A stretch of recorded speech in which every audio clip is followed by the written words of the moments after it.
2-3 दिन से मैं भारत जोड़ो न्याय यात्रा में आसाम की सड़कों पर चल रहा हूं। मैं शुरुआत में आपसे एक सवाल पूछना चाहता हूं। हिंदुस्तान का सबसे भ्रष्ट चीफ मिनिस्टर का नाम क्या है? जरा फिर से बोलना।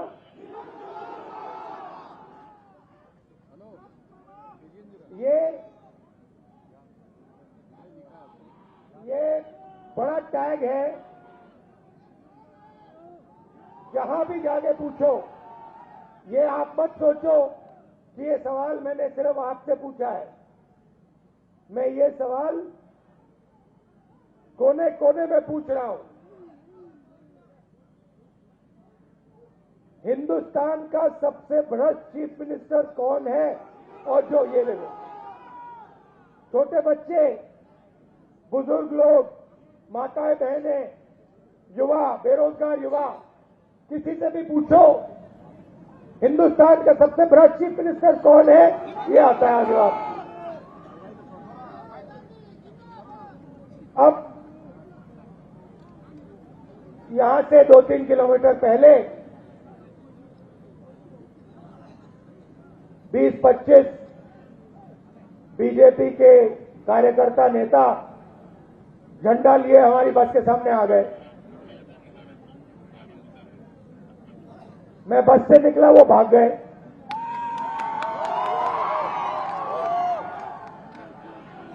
मतलब क्या समझ रखा है इन लोगों ने कि कांग्रेस पार्टी बीजेपी के कार्यकर्ताओं से, आरएसएस के कार्यकर्ताओं से डरती है क्या? ये कौन सा सपना देख रहे हैं?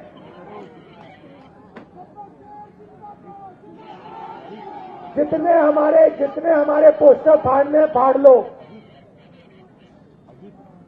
जितने हमारे प्लेकार्ड फाड़ने हैं, फाड़ दो, कोई फर्क नहीं पड़ता हमें। हमारी विचारधारा की लड़ाई है। हम किसी से नहीं डरते हैं, ना नरेंद्र मोदी से डरते हैं, ना यहाँ के चीफ मिनिस्टर से डरते हैं।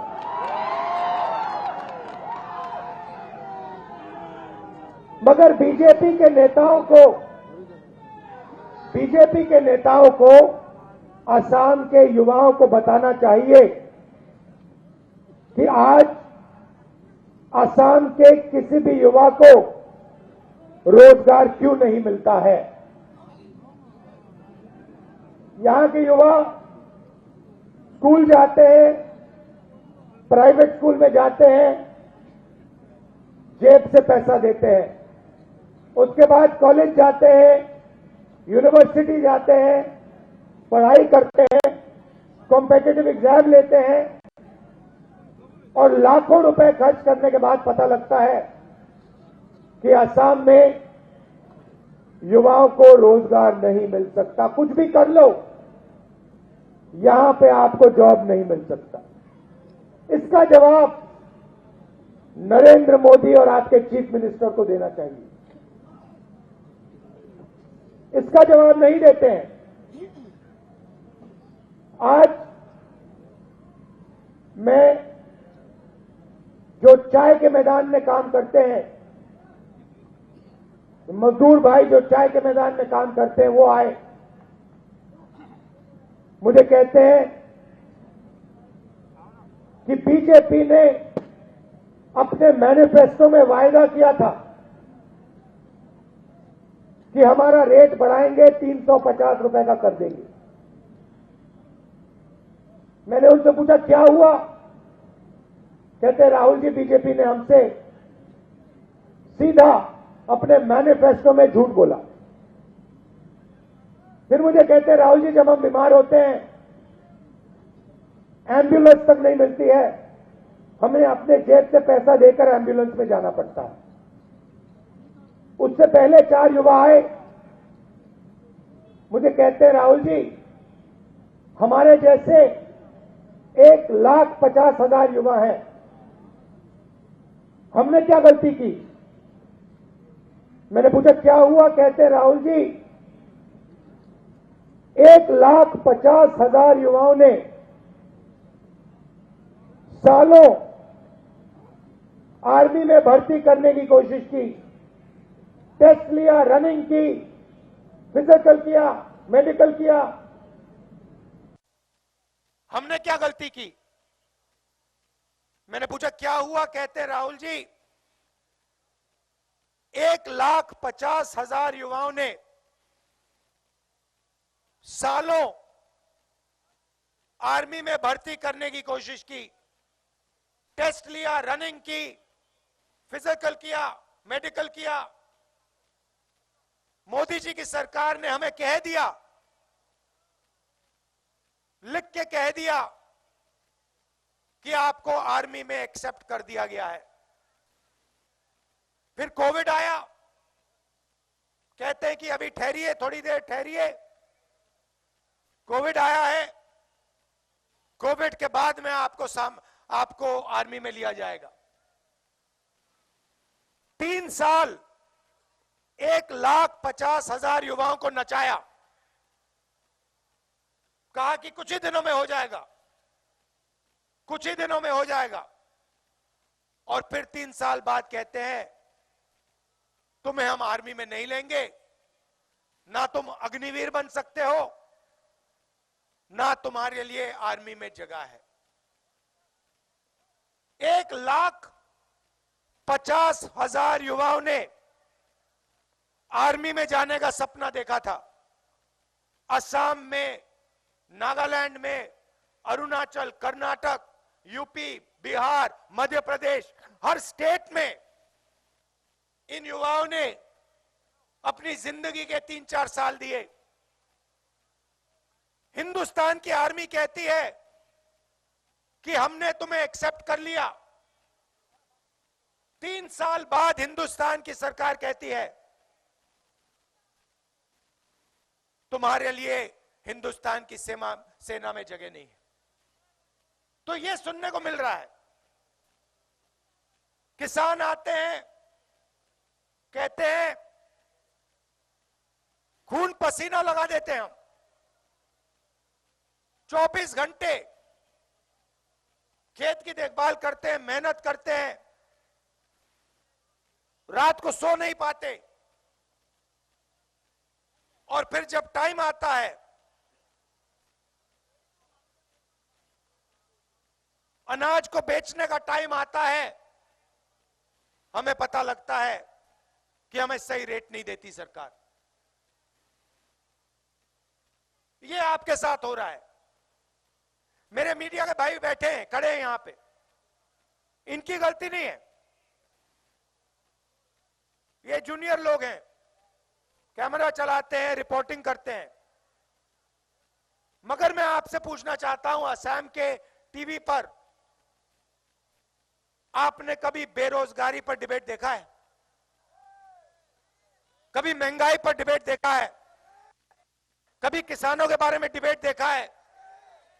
कभी अग्निवीरों के बारे में डिबेट देखा है? नहीं। आपको बॉलीवुड के बारे में बता देंगे, ऐश्वर्या राय के बारे में बता देंगे, क्रिकेट दिखा देंगे, मगर जो आपके मुद्दे हैं, जो आपको चुभते हैं, जो आपका दर्द है, आपके जो सपने हैं, इनके बारे में आप इनके बारे में ये एक शब्द नहीं बोलते हैं। क्यों नहीं बोलते? क्योंकि कंट्रोल कहीं और है।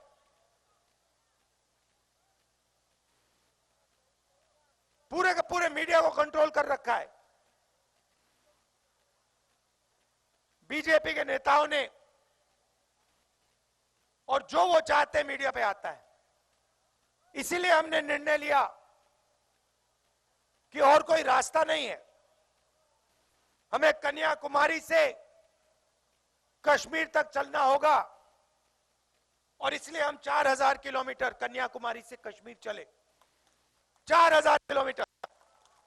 और उस यात्रा में मैं आपको बताऊं, सुबह उठते थे, रोज 25-30 किलोमीटर चलते थे, रात को हैरान हो जाते थे कि भाई थकान ही नहीं हो रही। जैसे आज सुबह हम निकले, 8 घंटे हम आपकी सड़कों पे चल रहे हैं, लोगों से मिल रहे हैं, गले लग रहे हैं, बीजेपी के लोग धमका रहे हैं, हमारे लोगों को मार रहे हैं, पीसीसी प्रेसिडेंट को मारा, मगर कोई थकान नहीं हो रही, कोई थकान नहीं हो रही, कोई फर्क नहीं पड़ रहा। और मैं अपने आप से पूछा भी क्यों हो रहा है?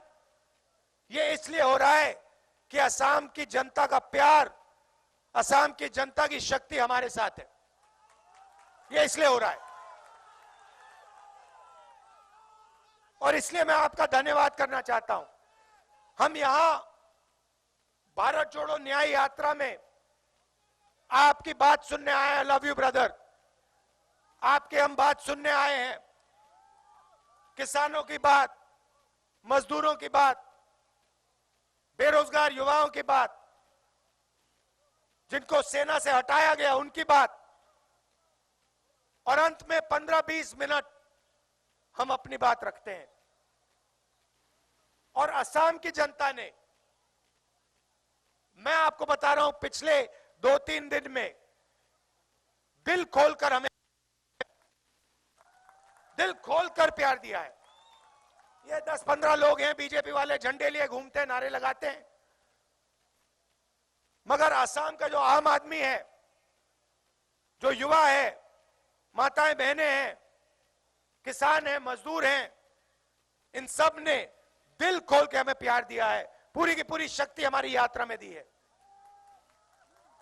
इसके लिए मैं आपको दिल से धन्यवाद करता हूं, और ये कभी जिंदगी भर में नहीं भूलने वाला।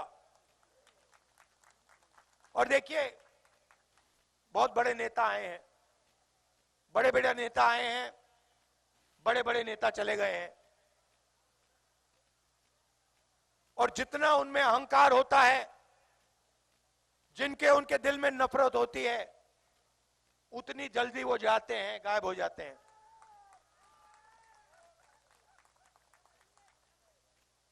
यहां पे सरकार सोचती है कि असम की जनता को डराकर, धमकाकर दबाया जा सकता है। असम की जनता को कोई नहीं दबा सकता, कोई पैदा नहीं हुआ है जो असम की जनता को दबा सकता। ये नफरत फैलाते हैं, एक धर्म को दूसरे धर्म से लड़ाते हैं, एक जात को दूसरी जात से लड़ाते हैं, एक भाषा को दूसरी भाषा से लड़ाते हैं। इससे किसी का फायदा नहीं होता है। कांग्रेस पार्टी लोगों को जोड़ने का काम करती है। जैसे मैंने पिछली यात्रा में कहा और यहां दोहराऊंगा, नफरत के बाजार में हम मोहब्बत की दुकान खोलते हैं, ये हमारा काम है। ये आप सड़कें देख लो, इंफ्रास्ट्रक्चर देख लो, एयरपोर्ट देख लो, रेलवे लाइन देख लो, कंप्यूटर क्रांति देख लो, सफेद क्रांति, हरी क्रांति देख लो, ये सब हम लाए हैं, कांग्रेस पार्टी लाई है। बीजेपी सिर्फ नफरत फैलाती है, उल्टी सीधी बातें करते हैं। ये फर्क है हम में और उनमें। और देखिए, हमारे प्रेसिडेंट ने कहा, प्रधानमंत्री ने अपने कैबिनेट को कल के फंक्शन में नहीं बुलाया, अपने कैबिनेट को नहीं बुलाया, देश के राष्ट्रपति को नहीं बुलाया। तो ये चल रहा है, एक व्यक्ति के लिए पूरा देश चलाया जा रहा है। उनके 2-3 अरबपति मित्र हैं, अदानी जी हैं, एयरपोर्ट, पोर्ट्स, इंफ्रास्ट्रक्चर, किसानों का अनाज, माइंस, जो भी इनको चाहिए इनके हवाले कर दिया जाता है। तो बीजेपी क्या करती है? असम की जनता को लड़ाती है, मणिपुर की जनता को लड़ाती है, और फिर जो उनका है, जो उनका धन है, उसको छीन के ले जाती है, अपने 2-3 बड़े मित्रों को दे देती है। मणिपुर को देखिए, आग लगा दी वहां पे, 6 महीने हिंसा चल रही है, गोली चल रही है, लोग मर रहे हैं, घर जलाए जा रहे हैं। और देश का प्रधानमंत्री आज तक मणिपुर नहीं गया। कांग्रेस का प्रधानमंत्री 3 दिन के अंदर आपको वो मणिपुर में दिखता और चौथे दिन वहां की आग बुझ जाती। ये नहीं है भाई और बहनों कि हिंदुस्तान की सरकार मणिपुर की आग को नहीं रोक सकती है। अगर प्रधानमंत्री ने सेना को ऑर्डर दिया तो 3 दिन के अंदर हमारी सेना मणिपुर में आग बंद कर देगी। मगर बीजेपी लोग नहीं चाहते कि मणिपुर में आग बंद हो, इसलिए प्रधानमंत्री वहां नहीं जाते हैं, इसलिए प्रधानमंत्री सेना को ऑर्डर नहीं देते हैं कि यह तमाशा बंद करो। भारत जोड़ो यात्रा का यही लक्ष्य है। मणिपुर में हम गए, हमने भाईचारे की बात की, लोगों को जोड़ने की बात की, उनका दर्द समझा, उनके साथ गले मिले, और वही काम हम असम में कर रहे हैं, वही काम हमने अरुणाचल में किया, वही काम हम बंगाल में करने जा रहे हैं, महाराष्ट्र तक आपकी आवाज सुनने, आपका दर्द समझने के साथ खड़े होकर जो आपके मुद्दे हैं उनके लिए लड़ने। आप यहां आए, रात का समय है, खड़गे जी को निकलना है, तो मैं ज्यादा लंबा नहीं बोलूंगा। मैं दिल से आपका धन्यवाद करना चाहता हूं। आपने इतना प्यार दिया। हर सड़क पे, हर कोने कोने में असम की जनता आती है, मुझसे गले लगते हैं, कोई फूल देता है, कोई चॉकलेट देता है, कोई गमछा देता है। तो इस प्यार के लिए दिल से आपको धन्यवाद करता हूं। और दिल्ली में मैं आपका सिपाही हूं। कोई भी बात हो, चाहे चाय गार्डन की बात हो, युवाओं की बात हो, जो भी आप चाहो, हम ऑपोजिशन में हैं, पार्लियामेंट में रख सकता हूं, और जब सरकार में आएंगे, असम में आएंगे, दिल्ली में आएंगे, तो पूरी आपके साथ मिलकर आपका काम करेंगे। धन्यवाद। जय हिंद।